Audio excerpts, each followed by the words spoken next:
Welcome back, everybody, to the Iron Game Tailgate Show at the 2025 Rogue Invitational. I'm your host, Zack Telander, and I'm joined by Bill Crawford, a Highland Games historian and strongman analyst. I've been told you are the brains of this sport. You know a lot about it. I've been around a long time, and I've been around, David, you can't hang out with David Webster, Jan and Terry Todd, and not hear and see a lot and understand that, the sport has got a deep history, because that's all you're going to talk about with them. Right. Yeah. Well, deep history, we're going to start off, because I want to talk Scotland. Right. I want to talk about why we're here in Scotland, Yes. what's the significance of that. But before we do, we need to have some whiskey. Sure, pour it up. Yeah, this has now become customary. This is not my first drink today. People ask me how much I know about Scottish whiskey. I tell them more than I should. We got Scotch pies as well. Look at this. Perfect. Okay, I've got notes on the Scotch pies. I have to pull them up. A Scotch pie is a small double crust meat pie, typically filled with spiced, minced, ground mutton or beef encased in a hot water crust pastry. The origins of the Scotch pie dates back to at least the 1500s in Scotland, where it was known as a mutton pie. Okay, do we pick it up and eat it with our hands? Okay. Yes. Where's the HP sauce? Oh, the brown sauce. Yeah, the brown sauce. Oh, it's nice and warm this time. Oh, very good. Okay, well, let's cheers. Let's do this. Cheers. There we go. Let's take a bite. I love these. Oh, that's delicious. That's real good. Great. I'm going to wash it down with some. Okay, so whiskey. The word whiskey actually is water in Gaelic. It's Usgebiata, which means the water of life. So they cut it short and anglicized it into whiskey. And so Scotch whiskey, when you look at the bottle, it says whiskey, S-K-Y. Right, there's no E. No E. So E is everybody else, meaning like Canada, U.S., anywhere else, Japan. And they protect that. The E was actually a distinction that was given to was given by the Canadians and the Americans to distinguish them from Scotch whiskeys about 100 years ago after American Prohibition. So they did it to themselves. But now it's, the KY that's the distinction. So Well, let's cheers to the lack of an E. lack of an E. Slonjevach.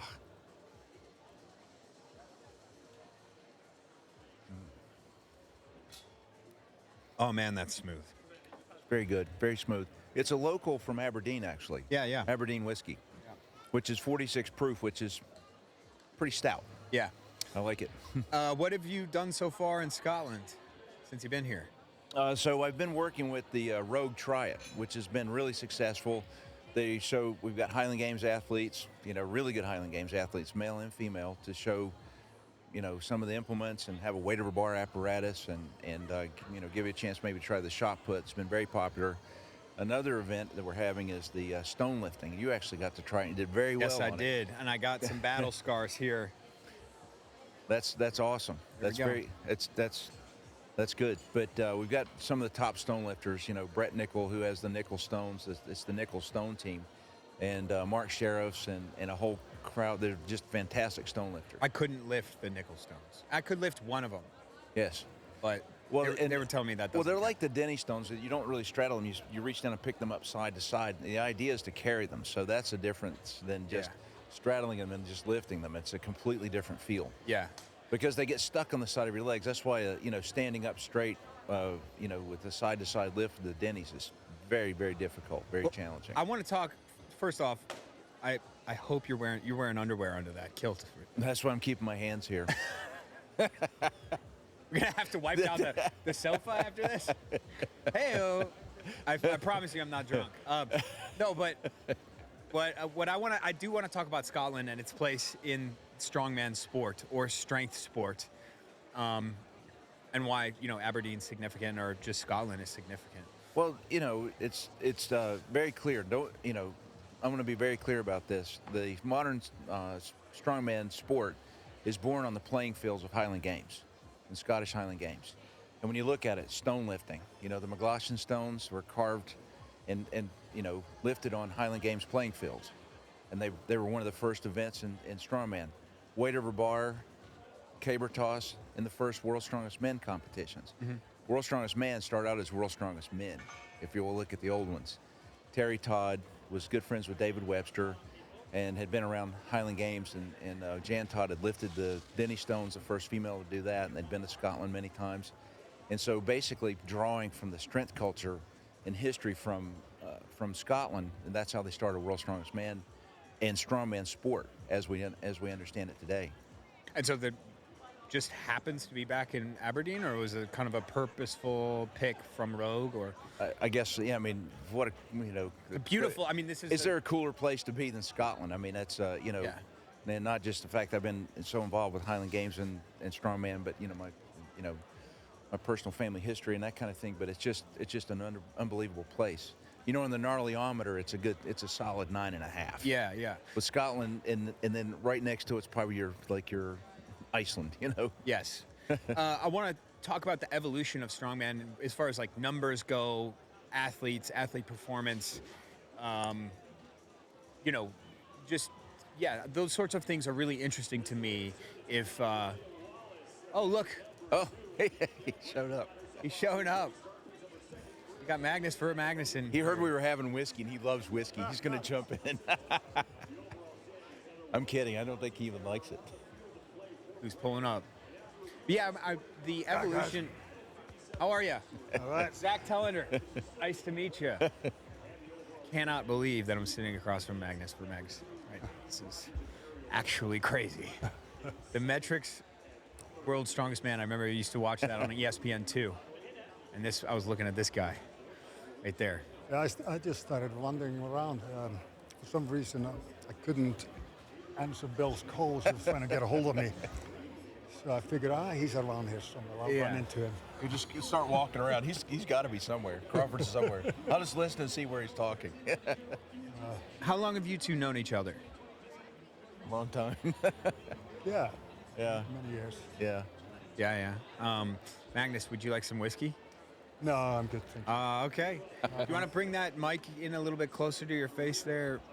Yeah. That? There we go. That's perfect. So I'm trying to get an understanding of old strongman versus new strongman, and whether there's improvements or a difference in the game now. Well, there's a lot of difference in the game. We were pretty much, it's like me, I just came from powerlifting. Mm-hmm.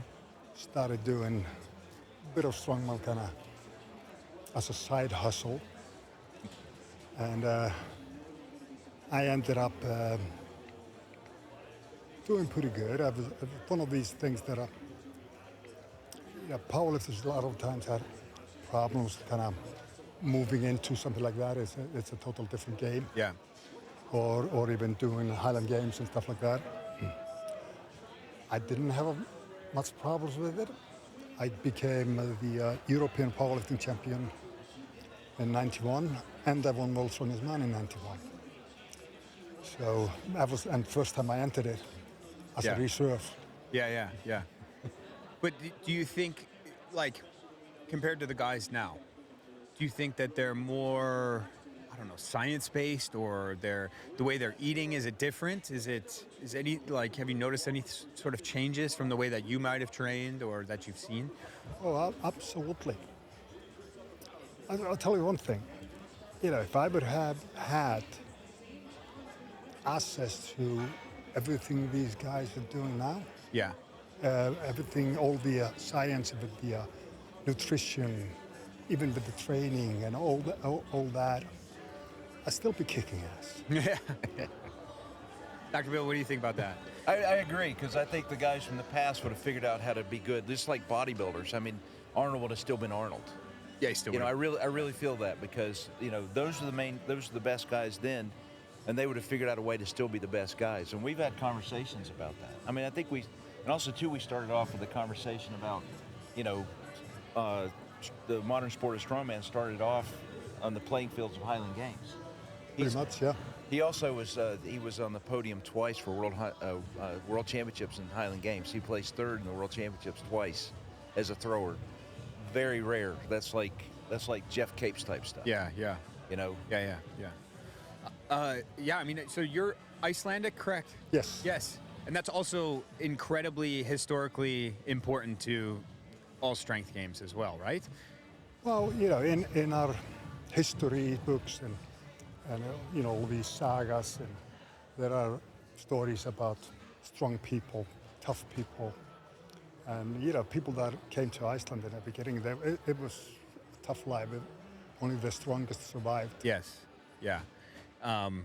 So what do you guys think about these events in this format and at the Rogue Invitational this year?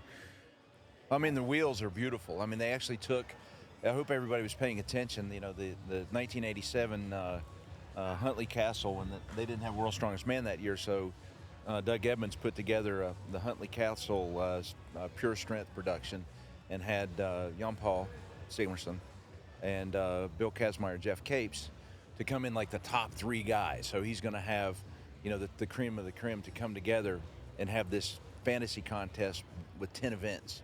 Right. And that was very popular, by the way, but there was the famous event where the wagon wheels are lifted, and Jan Paul said, there's no reason to be alive if you can't do the deadlift. So I love it. yeah. I think in Iceland though they don't talk about that quote as much as they talk about that. Yeah, he came out with some sayings that's a lot of times. It's like he was always the entertainer. What was your main saying? I win. There can only be one. There can only. Did you do that at the top of a deadlift? You said there can only be one? I did that. I yelled that out after I won my first World's Strongest Man. Yeah, there can only be one. That's it. Outside of the deadlift, anything else? I mean, I thought that the press was pretty cool. Jerry said he helped make that. Right? All of these fabricator, yeah. all these implements are crazy. The effort and the money and resources that Rogue puts into these shows, and actually supporting strongman and strength sports, is really amazing. And with them, it's actually helped the sport grow, and we are getting. These guys nowadays, most of them are just giants. Yeah. You get a few shorter people, but Yeah. It's these guys are huge. oh yeah. And I was never one of the bigger guys. I was always one of the smaller guys. Lighter guys, if you say. Right. And that has helped me. I had always problem trying to put on weight. I got stronger. I got faster, got more explosive, but I didn't really gain that much weight. The heaviest I ever got was, if I remember right, about 290 pounds, 290. But not even 300. Not even 300. Wow, Yeah. that's not even a thing in current strongman. No, that's the 400-pound giants. Yeah. Yeah. Wow. I think for me, what I've noticed is like when we say with Rogue, like it literally is second to none.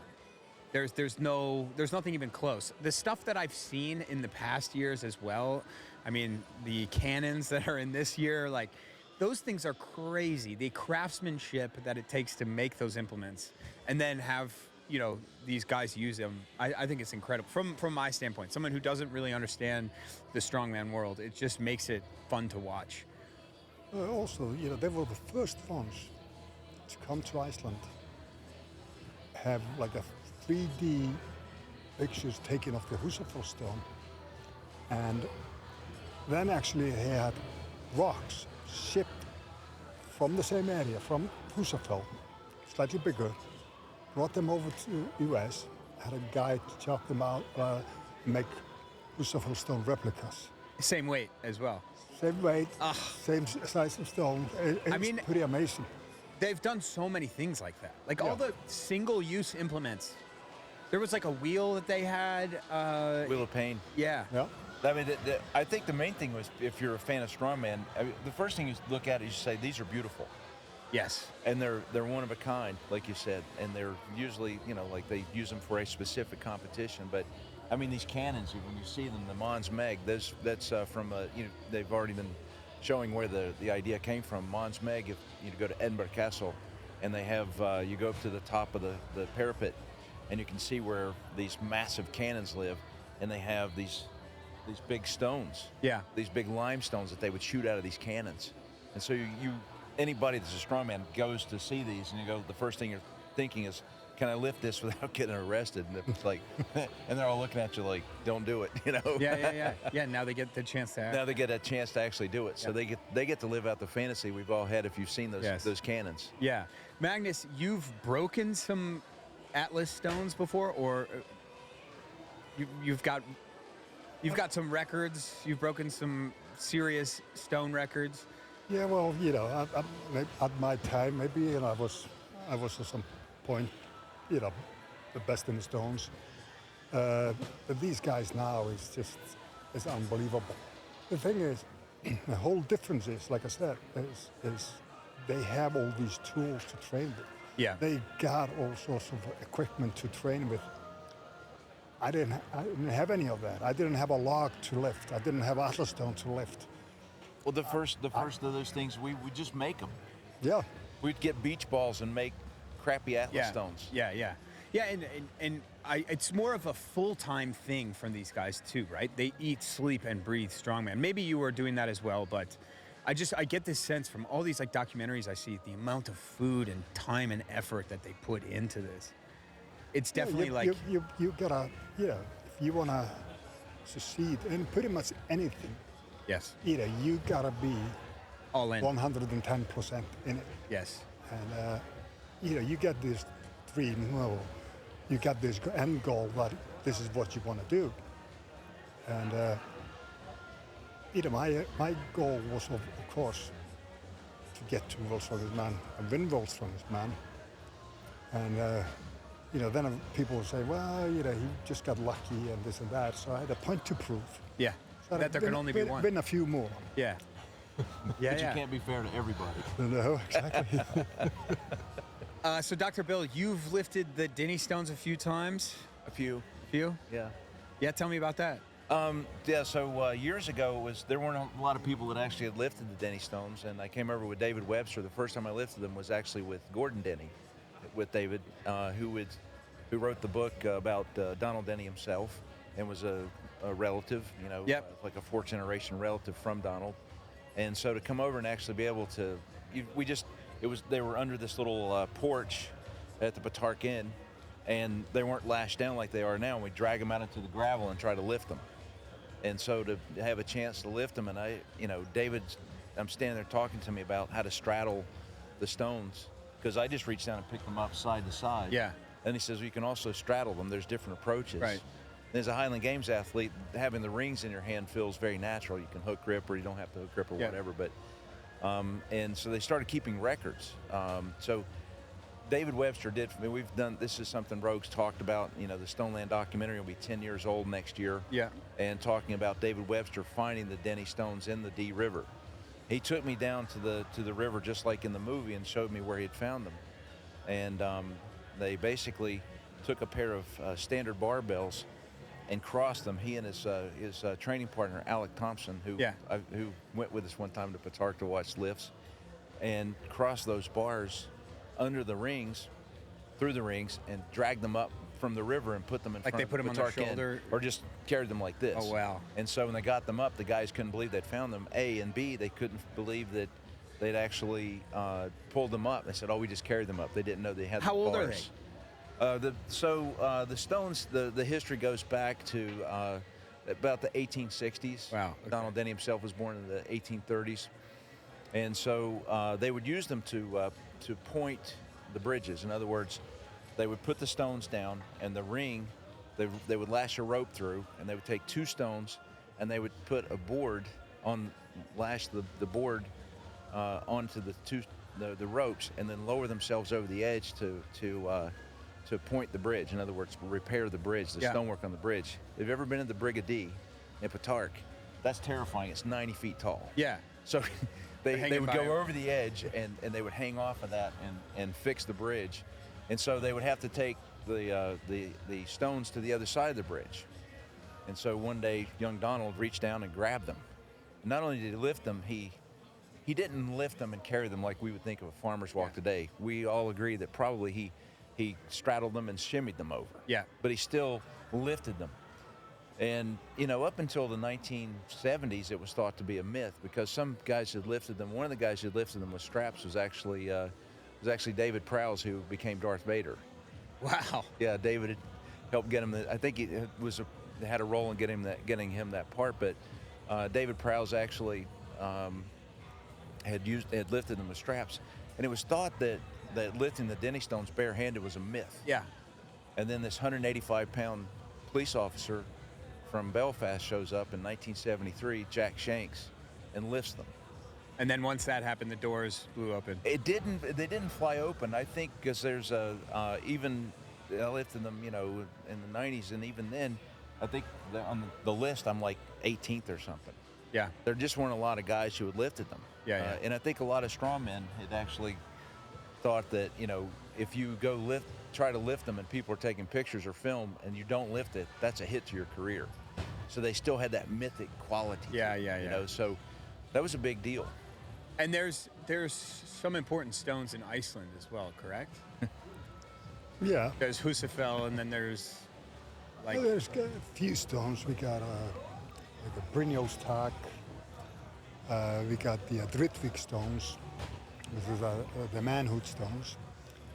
We got it's called the horse stone in Laufás. Yeah. And The stones of Lautervik. yeah, that's a Drittvik, Yeah. So there's a lot of history there, and like the manhood stones, there was like a few stones they got different meaning. So the big one was, you know, that's the full strong. So they would have, if people tested or guys tested, they wanted to be a fisherman. So they would take them out, and this would be their manhood test. So if they were too weak, they wouldn't get a They wouldn't get a job. Yeah. One of the older Icelanders also told me the Vikings would have it where if you could lift the small stone, you could row in the boat. If you lift a little heavier stone like a half sturker, then you could be a little closer to the middle of the boat. But where the draft was heaviest, if you had to lifted the lift full the big sturker, and that would actually give you the chance to be next to the chieftain of the Viking chieftain, and he would They're that old. give you more booty. Well, I think the concept, and this is just something that someone had told me, you know, in Iceland. So I mean, if that story's true or not, but what's remarkable is that, you know, the idea that you can lift stones and be accepted into a certain, you know, as a warrior or a certain level of manhood lived not only in Iceland but also in Scotland. Yeah. And it lives in other places too. There are stones in Sweden that they're starting to find. The Irish stones are also been found, and they have the same significance, as I'm sure. So in Sweden, they do the same thing. They would have a stone in a village, and you would carry that, and someone would document how far you carried it, and that would give you a value as to how much they would pay you to work. Like if you carry a stone further, you're a stronger guy, and you have more work capacity, so they would pay you. Interesting. More if you I could like do this that. value system. We need to adopt this. Where do you guys see the future of strongman competition? For some reason, it seems to be gaining, you know, popularity. Yep. Seems to be growing bigger. People are getting more interested in strength and fitness. And I think actually it hasn't reached its peak. Yeah. Yeah, definitely, certainly not. Especially if we have, you know, Hafthor breaking the world record in the deadlift, and there's many other world records to be broken. Well, I think also we're watching pioneering with the women. Right. In the last 10 years, it's exploded, and the level of competition has just become unbelievable. Yeah. It's just amazing. When I was competing in my time, I would never, in a million years, thought that women would be able to do this the way they do it. It just blows my mind. Yep. Well, it's just like the evolution of, you know, strongman. I remember they called it the Jan Paul stone, the 140 kilo stone in the series with the Magnusson stones. Yep. And that was a big deal to lift even in the 90s. Like, man, you lift the John Paul stone, you know, you come to Highland Games and they'd be sitting out, or you'd actually compete with them. And if you could lift that stone, that was still That was still super Yeah, yeah. high level, world elite. And now a 308 stone is like a middleweight stone.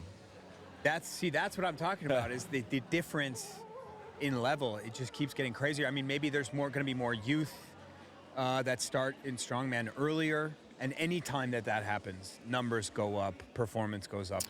Well, right? you're a weightlifter. You know the development of young athletes It's is the way to crucial. go. 'Cause, I mean, that's what, you look at the Soviet system and also the Chinese system. They developed all these fantastic weightlifters just by, Selection. screening and selecting athletes and then cultivating that. And the same thing, I think, if you give opportunity to athletes, I think that's why Highland Games in Scotland actually, they have youth Highland Games and they have juniors and they cultivate that. So that's actually, come a long way. Yeah. The U.S. has become very good at Highland Games, but we don't have a cultivation system. Right. So if we could, I think if you did more to develop that, I think that would actually make it even bigger, and the performances would be even more profound. Yeah.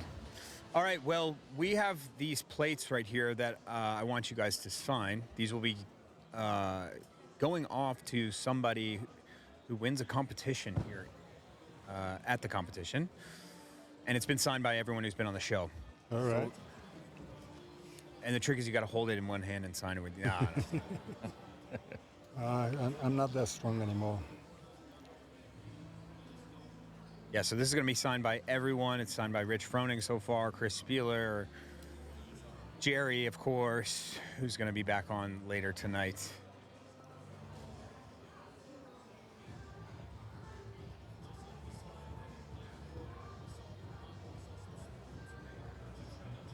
Okay. All right. Thank you guys both for coming on. I'll take that.